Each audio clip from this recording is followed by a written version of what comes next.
Where did you go to school for design? So I went to school for architecture. I did my undergrad at Washington University in St. Louis, Missouri, and I did a Master of Architecture degree at the University of Michigan. Do you have a story about the time you realized you wanted to be a designer? It was pretty simple. When I was in high school, I was good at math and I was good at drawing, and so I went to an all-boys school, so people pushed me towards architecture. No one even really mentioned that there was a thing called interior design. And when I was a junior, I got this pamphlet in the mail for an architecture camp, and I went to it. I asked my parents if I could go, and that was great. And it actually was held at the place that I ended up going to undergrad for.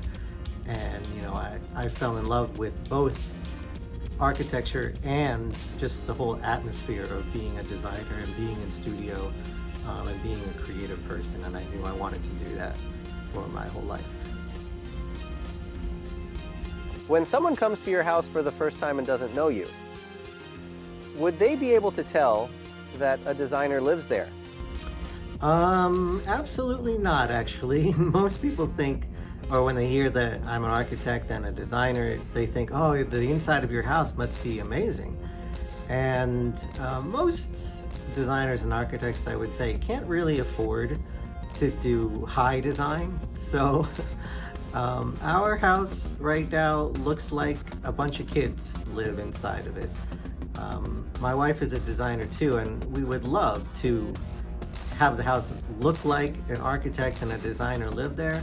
But we just can't really afford it. I'm sure one day maybe when the kids are out of the house, we'll make it a project to convert the house into what we really want it to be. But that's kind of way in the future. What's your favorite place in the whole world? I don't really have a particular place in the world that's like my favorite. Really what I enjoy is the people that I'm with versus the location that I'm at.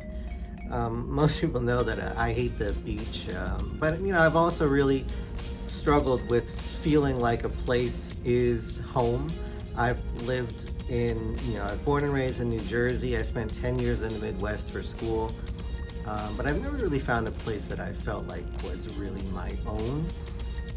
But I'm really happy with where I am, the people that I'm with, and the moments that make me the happiest are just the memories that I make with people, not so much the places that I'm at. What's something about you that might surprise people? I don't know, I'm kind of like an open book. There's not much that I do that people don't know about me. I'm a singer on the side. I also am an avid golfer.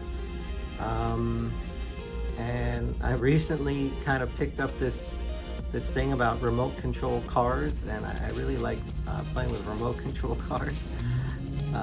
But everything else, because part of my job is talking to people all day, I tend to kind of say everything that I think and feel. So I'm not really sure there's that much that's surprising about me. What advice do you have for today's interior design student?